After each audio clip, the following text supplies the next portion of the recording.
Hey everybody, I hope you're doing well.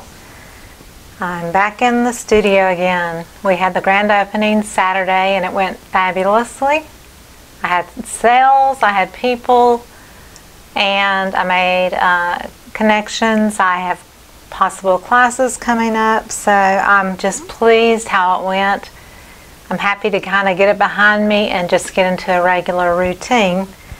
I took Sunday off just to relax and take a break because it's been a few rough, hard weeks with Thanksgiving and moving everything here to the studio and cleaning and the whole 9 yards. So I wanted to do a pour today, and I've got, as you can see, Master's Touch 6 neon acrylic paint tubes. And they're each, let's open it up here real quick. I think I got this at Hobby Lobby because I think Master's Touch is a Hobby Lobby brand. Yes, it is. These tubes are 0.7 fluid ounces, so they're not quite an ounce of paint. So what I'm going to do is take each of them and mix them up in a little cup, but of course they've got the little metal or aluminum tabs that have to come out, which I figured. This is, let's see if they even have the color names on them. They do not.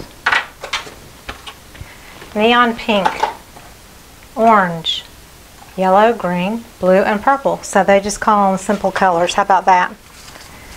I'm going to pour today on a plaque. Got it from Hobby Lobby. It's about, I don't know, 10 inches long and 6 inches deep, and it's going to be my open sign that I hang on my door to let people know that I am open. So what I'm going to do is just use up this whole tube of neon pink. That's going to be my colors today, Master's Touch. I was going to show you too, I've got a puppy tray. If I back out, I've got a puppy tray kennel liner. This goes in the bottom of a kennel of a, for a dog crate. So it's a plastic tray, and it's on my Amazon link. I also have a link for a washing machine tray. But just keep in mind that sometimes the bottoms are a little bit on the flexible side because they are plastic. So sometimes they bow up a little bit, or like the washing machine ones have kind of like raised areas, like 6 raised areas that are kind of like lines. I guess it's just for drainage purposes. I don't know why they do that, but you have to keep that in mind as far as having a flat surface to pour on. I've got me a nice big table now that's 8 feet long and about 4 feet deep, 3.5 feet, 4 feet deep. And so I've got plenty of space, but generically I'm going to pour in this smaller area so that you can see me on the camera. And only if I were to ever do like a really extremely large pour, then I would put my camera at a different angle so you could see the whole thing happen. So it's right under an ounce that's coming out of these tubes. And I'm just trying to make sure and get every last drop. Some people cut the ends off and get even just the very, very end of the tube that way.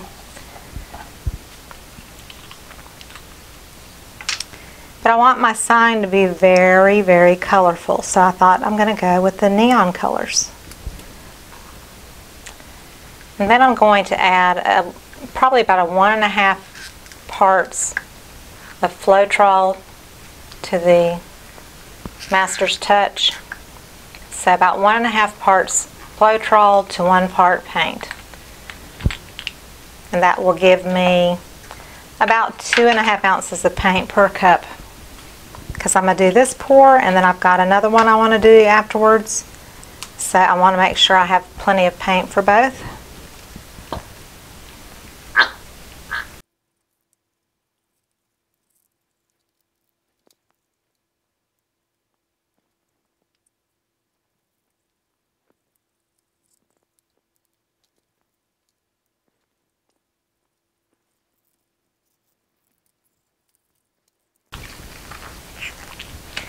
One other thing I wanted to point out before I mix this is butcher paper, which is also in my recommendations link on Amazon below the video. And I use butcher paper, or you could maybe use parchment paper, but the great thing about butcher paper is your paint peels right up. When it's thicker like this, it pulls right up off of your paper. So you can actually reuse it over and over again, or it's a great way to make skins. So see, I have several pieces of paint. I'm not using any of these, but I just wanted to show you how easy it is. This paper's been sitting around for weeks with this paint on it, and in the thicker areas, you just peel up that paint. So it's great to work with it that way. So I've got my Floetrol. This is a smaller bottle that's about $6 at Lowe's or Home Depot, and then if you get a gallon, it's only like 13 or 14, so it's well worth getting the gallon. Sometimes one of the places, they only carry the quart, so I can only pick up the quart there, but the other, I think it's Home Depot that has the gallon. But with Floetrol, you always have the chance of fluggers. And fluggers are those little boogers that we just don't want. So I call them fluggers. This just helps strain the fluggers, and you don't have to worry as much about lumps in your paint. So it catches anything in the strainer, which is nice.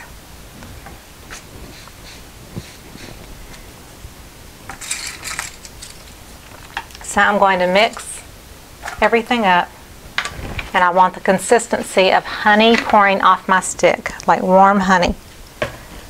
You don't want it watery where it drips, and you don't want it to stand, the stick to stand in your paint mixture, then it's too thick. And I dripped, so I'm going to get my little drips off of the board here.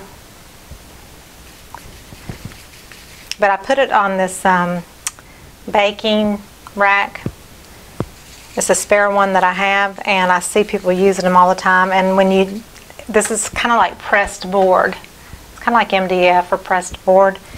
And I don't really like to stick push pins into it. It's extremely hard to do. Plus you have the permanent holes in it. So if you just elevate it either on cups or on a drying rack or something, that will keep the paint from puddling underneath it. You know, usually you put push pins, and that way the paint goes under the canvas and it doesn't puddle on the bottom of the canvas and stick to whatever surface. And to be quite honest, I don't even need to add water to this. It's really the perfect consistency. I can't remember what colors in each cup. I can tell that one's pink, but anyway. You don't want to intermingle weird colors with your clean colors, so I didn't want to put green into a yellow cup. But I could put my yellow into the green, it wouldn't change it any. So you have to kind of pay attention to swapping sticks, or, you know, contaminating a color with another color.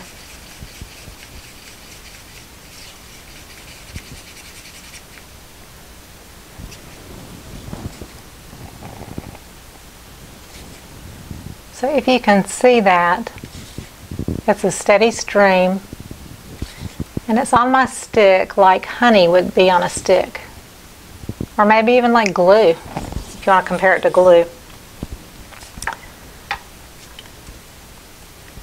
Now, I think I have pink or orange in one of these cups here, so let me see if I can, yeah, I'm good. Sometimes I try to conserve on my popsicle sticks, my craft sticks, because you can use a clean one in each cup, but sometimes you can just go from cup to cup and use them, and they're okay as long as you just don't contaminate it with a funky color. Yellow can go into orange, yellow can go into green, yellow can go into red, but I wouldn't want to put it in the purple or the blue probably either. And I can put my orange into the purple or to the red. Well, I don't have red, pink. I could probably do that. But it's just as easy to wipe your stick off too. It's just, yeah, wipe it clean. And then you're good about not contaminating any paint. Here's the purple. So I've got pink and blue left.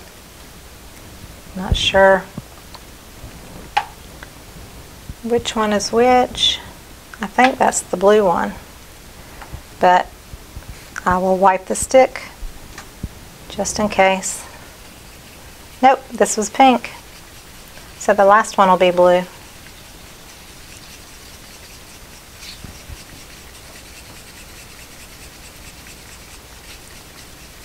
These are 3-ounce cups, 3-ounce bathroom cups. So I have almost 3 ounces of paint. I probably have more like a little over 2.5 ounces of paint. So today I'm going to use Spot On treadmill lubricant. This right here. And typically with that I will put a drop per ounce of paint. So I'll put maybe 2 to 3 drops in each cup.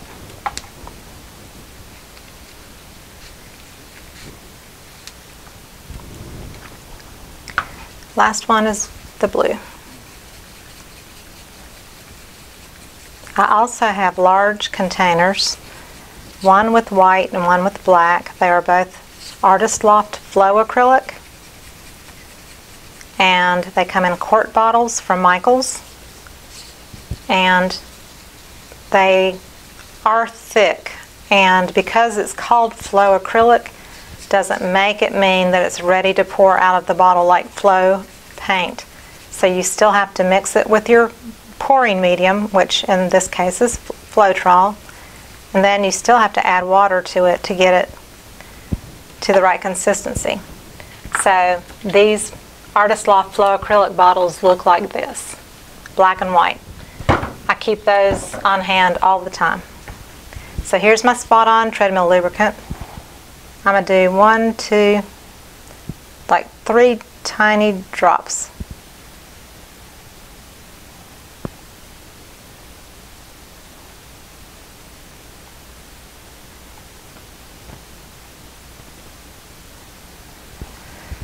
Okay. Then I'm going to stir a few times.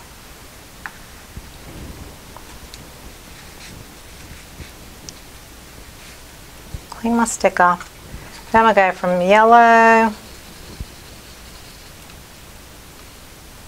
I'm going to stick the yellow right into the orange because the yellow is always in orange, so that doesn't hurt it at all. And I can even put the orange into the pink, and that will not hurt the pink at all.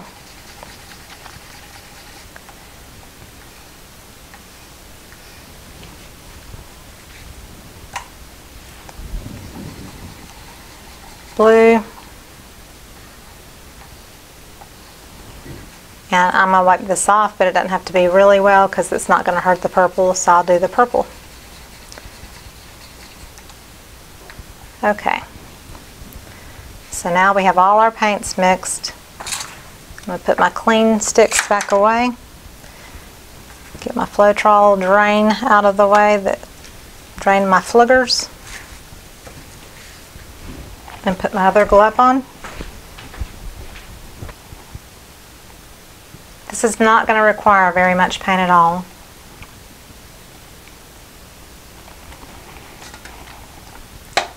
I'll use this cup here, which I'm not sure what size.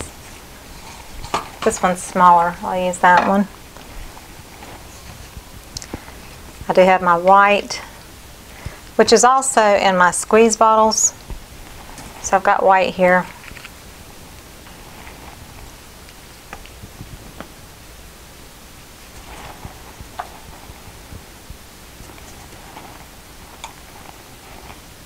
So I'm going to do yellow, a little white on top of it, orange,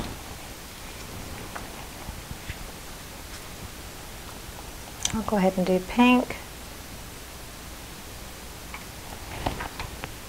Get this back here where you can, I'm going to zoom in a little bit more.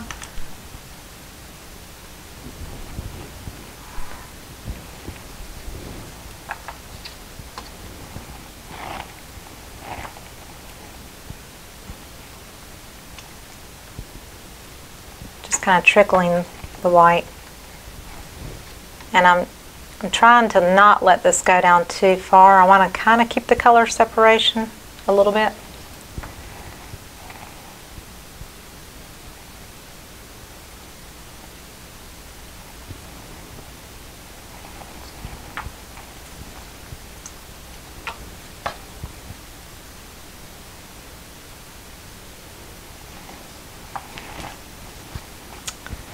Okay, let me put a little bit more green.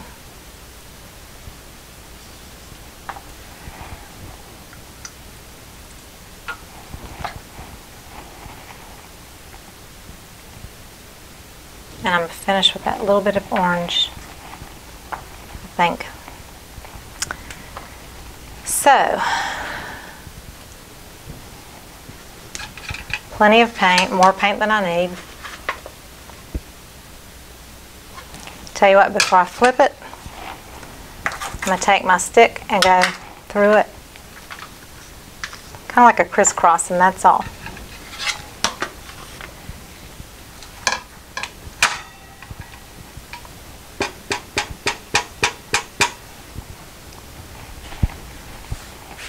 I've actually got an 8x10 canvas. I'm going to try to catch the drips on that other canvas.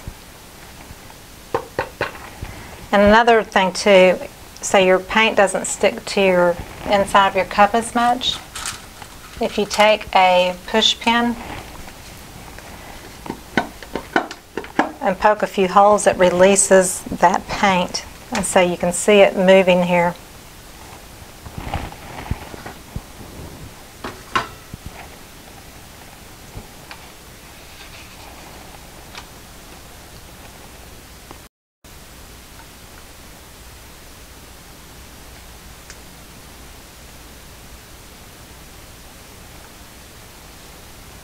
Don't want to pour off too much paint quite yet.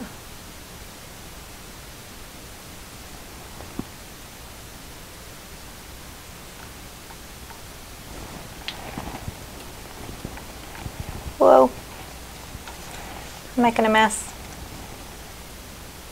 I like this purple a lot.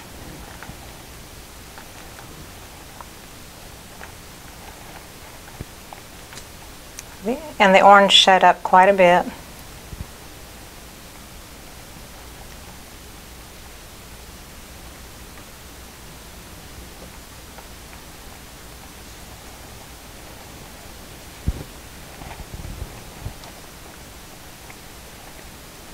So I'm letting some of that orange from my hand drip onto the canvas.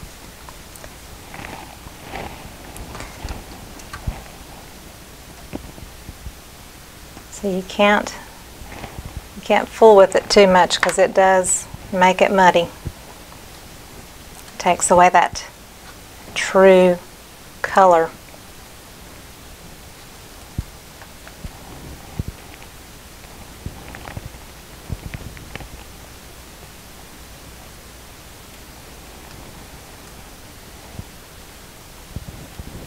So I'm trying to get that to spread out just a little bit. But I like the colors. The green did not show up really at all. It's in some of the cell outlines, but it's very obscure.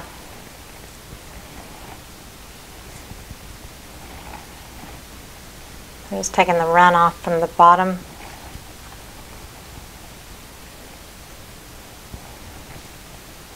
Putting it in the corners of this other canvas.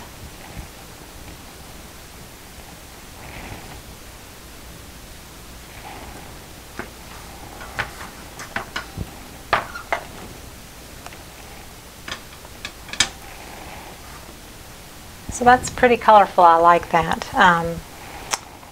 I don't know if I was holding it in the frame the whole time for you or not. Wipe my hands off here.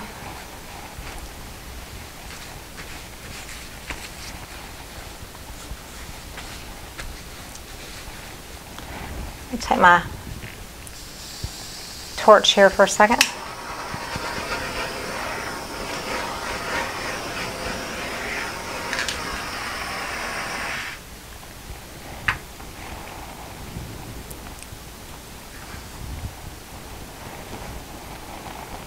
I think I got all the edges. I think everything has gone over.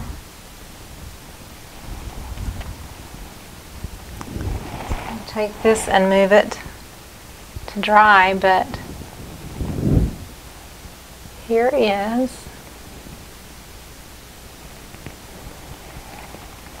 this.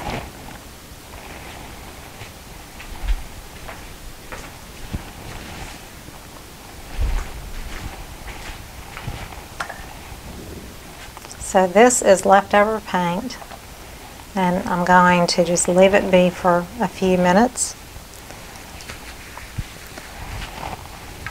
I am going to take a little bit of black.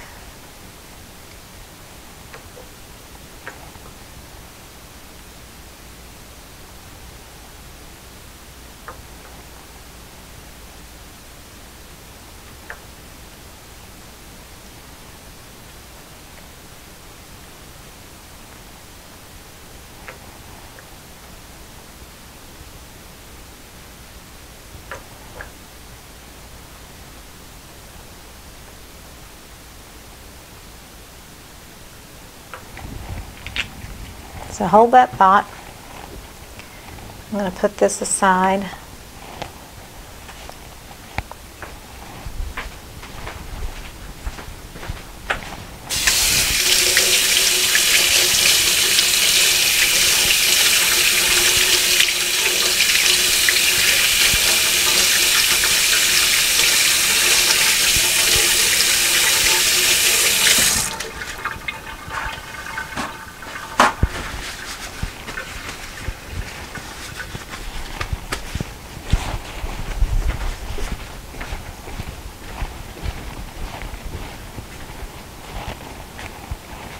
I'm going to finish up the other canvas on the next video, so I hope you enjoyed it, and if you did, please give me a thumbs up and subscribe to my channel. I will post the picture of the dry piece at the end of the video. Thank you again for watching, and I look forward to the next one. Bye bye.